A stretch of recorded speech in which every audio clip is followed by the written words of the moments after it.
जोहार जय मल्लिवासी में संकेत और आप देख रहे हैं एमएन टीवी। कल देर रात को यानी 11 साढ़े 11 बजे के आसपास सिंघू बॉर्डर पर किसान नेताओं ने एक प्रेस कॉन्फ्रेंस ली। बहुत ही आनन फानन में ये प्रेस कॉन्फ्रेंस उन्होंने कॉल की और प्रेस कॉन्फ्रेंस के दौरान एक नकाबपोश नौजवान को उन्होंने सामने लाया जिसका पूरा चेहरा ढका हुआ था।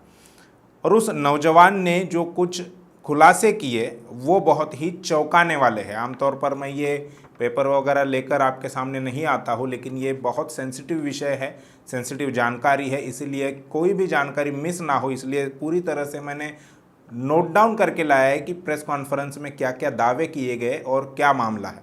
तो सबसे पहले मैं बताना चाहता हूँ कि एक नकाबपोश नौजवान को किसान नेताओं ने प्रेस कॉन्फ्रेंस में सामने लाया। सामने लाने के बाद उसने जो खुलासे किए वो सबसे पहला खुलासा ये है कि 23 जनवरी से 26 जनवरी 2021 के बीच में 4 किसान नेताओं को मारने की साजिश रची गई थी और उस साजिश का वो नौजवान भी हिस्सा था। ऐसे लगभग 50 से 60 लोगों को तैयार किया गया था, जिसमें कुछ महिलाएं यानी लड़कियां भी थी, महिलाएं भी थी, जिनका ये काम था कि आंदोलन को हिंसक बनाया जाए। अब तक 50-60 दिनों से ज़्यादा समय हो गया है। वो आंदोलन जो शांतिपूर्ण तरीके से चल रहा था, संवैधानिक दायरे में रहकर चल रहा था, किस सरकार से उनकी वार्ताएं चल रही थी, किसी प्रकार का कोई बदनाम करने का मौका अब तक आंदोलनकारियों ने नहीं दिया था और ना वो आगे भी देने वाले थे। तो इस आंदोलन को हिंसक कैसे बनाया जाए, उसमें हिंसा कैसे की जाए, इस साजिश के तहत 50 से 60 लोगों को ट्रेनिंग दी गई थी। ऐसी बात, ये खुलासा उस नकाबपोश जो नौजवान किसान नेताओं ने सामने लाए मीडिया के सामने, उसने किया है। 4 किसान नेताओं को मारने की साजिश की गई थी, आंदोलन को बदनाम करने की साजिश की गई थी और वो जो नौजवान था वो 19 जनवरी से सिंघू बॉर्डर पर एक्टिव था और उसके साथ और कई सारे लोग उसमें एक्टिव थे, लेकिन पकड़ा केवल वो एक ही पकड़ा गया। इसमें उस नौजवान ने, जब मीडिया वालों ने पूछा कि आपको किसकी तरफ से ये सुपारी दी गई है या किसकी तरफ से आपको ऐसा करने के लिए कहा गया, तो उस नौजवान ने हरियाणा पुलिस का नाम लिया है। हरियाणा के राई पुलिस स्टेशन के एसएचओ प्रदीप का उसने नाम लिया। राई पुलिस स्टेशन सोनीपत में आता है जो हरियाणा में है, यानी इसमें हरियाणा पुलिस इन्वॉल्व है ऐसा उस नकाबपोश के दावे से हमें समझ में आता है। उसने ये भी कहा कि हमने उस प्रदीप का चेहरा नहीं देखा, जब भी वो हमारे सामने आता था तब चेहरा ढका हुआ होता था, केवल हमने उसका बैज देखा, जो नेम प्लेट होती है पुलिस के जेब पर, वो हमने देखी और उससे हमें उसका नाम और पुलिस स्टेशन का पता चला। अब उस नकाबपोश जो नौजवान था उसने और कई खुलासे किए। जैसे उसने कहा कि हमने जाट आंदोलन में भी अपनी भूमिका निभाई है। तो जाट आंदोलन में किस प्रकार से भूमिका निभाई, तो उन लोगों को पुलिस के ड्रेस दिए गए थे और पुलिस के ड्रेस में उन्होंने जो आंदोलनकारी जाट आंदोलनकारी जो लोग थे उन पर लाठीचार्ज किया था, यानी उस आंदोलन को भी हिंसा की तरफ मोड़ने का काम इन्होंने किया था। दूसरा खुलासा इसने उस नकाबपोश ने किया वो ये कि हरियाणा के मुख्यमंत्री खट्टर जी, उनकी एक सभा थी करनाल में और उस सभा में जो तोड़फोड़ हुई या उस सभा में जो आंदोलन हुआ उस पर वहां पर मौजूद आंदोलनकारियों पर लाठीचार्ज करने के लिए भी उनको कहा गया था, लेकिन भीड़ बहुत ज़्यादा थी इसलिए वे कुछ कर नहीं पाए।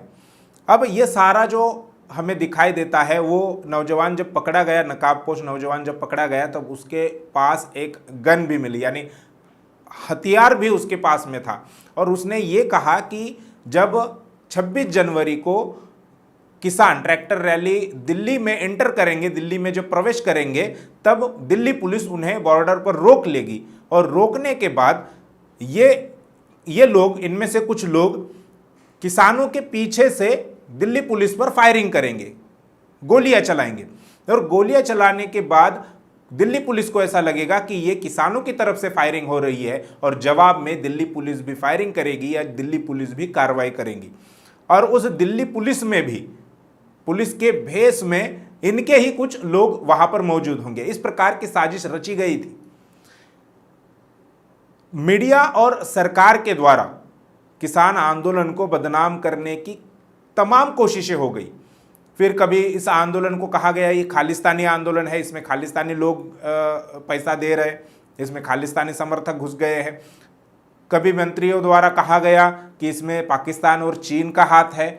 फिर कहा गया कि किसानों को बरगलाया जा रहा है, किसानों को समझ में नहीं आ रहा है, उनको उकसा रहा है। फिर विपक्ष पर केंद्र सरकार ने वार किया कि विपक्ष किसानों को बरगला रहा है।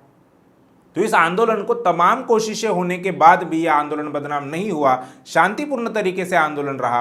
किसान नेताओं ने भी सूझबूझ का एक प्रदर्शन करते हुए सरकार से अपनी वार्ता बंद नहीं की। 11वें दौर की वार्ता कल हुई और 11वें दौर के वार्ता में भी कोई हल नहीं निकला, लेकिन किसान नेताओं ने सरकार से बातचीत बंद नहीं की।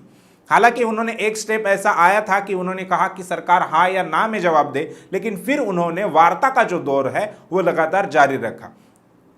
सरकार से वार्ता करके उन किसान नेताओं को ये भी पता था कि कोई हल नहीं निकलने वाला, सरकार अपने मुद्दों पर अड़ी हुई है।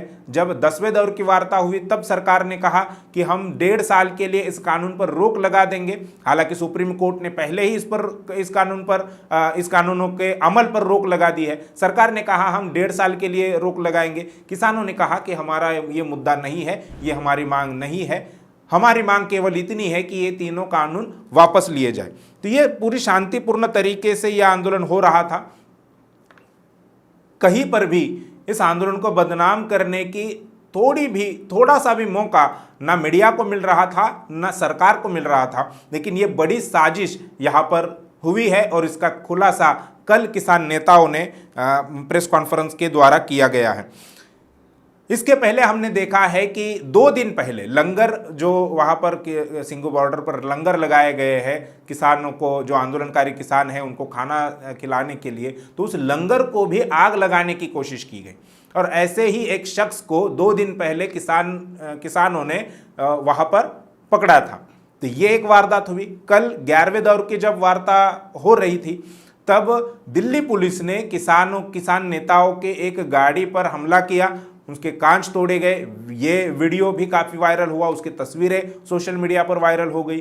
तो ये दोनों घटनाएं, और ये तीसरी घटना, हालांकि बड़ी घटना होने से पहले ही इसका खुलासा हुआ, वो शख्स पकड़ में आ गया और उसको अभी दिल्ली पुलिस के हवाले किया गया है। उसका नाम क्या है, वो कहाँ का है, ये अभी तक उसके बारे में कोई पुख्ता जानकारी सामने नहीं आई है।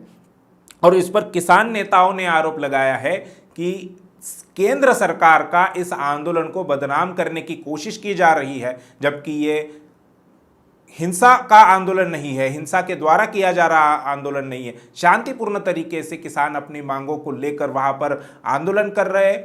केवल सिंघू बॉर्डर नहीं तो टिकरी बॉर्डर पर है, शाहजहांपुर की जो बॉर्डर है वहां पर है, गाजीपुर बॉर्डर है, यानी दिल्ली की जो सीमाएं हैं उन सभी सीमाओं पर किसान शांतिपूर्ण तरीके से आंदोलन कर रहे, प्रदर्शन कर रहे हैं, अपनी मांगे किसान सरकार के साथ में मांगों को लेकर वार्ता कर रहे, चर्चा कर रहे।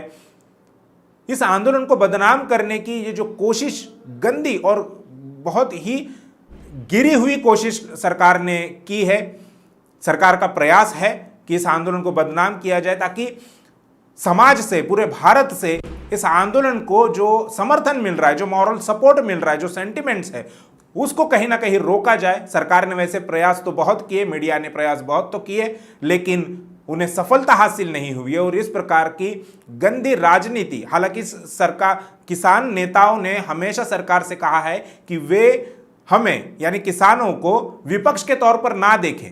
वे चुनाव लड़ने वाले नहीं है बीजेपी के विरोध में, लेकिन फिर भी सरकार इन किसानों को, किसान नेताओं को विपक्ष के तौर पर देख रहा है और उनके आंदोलन को बदनाम करने की बहुत ही गिरी हुई हरकत, जिसमें इसमें नकाबपोश ने खुलासा किया कि हरियाणा पुलिस है, किसान नेताओं का आरोप है कि इसमें केंद्र सरकार है, दिल्ली पुलिस है। तो ये गंदी राजनीति किसानों के साथ हो रही है, इसका खुलासा कल ही हुआ है और आज दिन भर में वही चर्चा सभी जगह पर हो रही है। यह जानकारी हमने आपके सामने रखी। इसमें और भी अगर कुछ हमें जानकारी हासिल होती है, पुख्ता जानकारी मिलती है, तो हम आपके साथ में वो शेयर करेंगे। फिलहाल आपका इस सारे जो जानकारी मैंने दी इस पर क्या कहना है, क्या मत है आपका, ये हमें कमेंट बॉक्स में जरूर लिखकर बताइए। और ये जो सरकार की किसानों के साथ गंदी राजनीति हो रही है, इस पर आपका क्या कहना है, ये भी हमें कमेंट बॉक्स में जरूर लिखकर बताइए। शुक्रिया।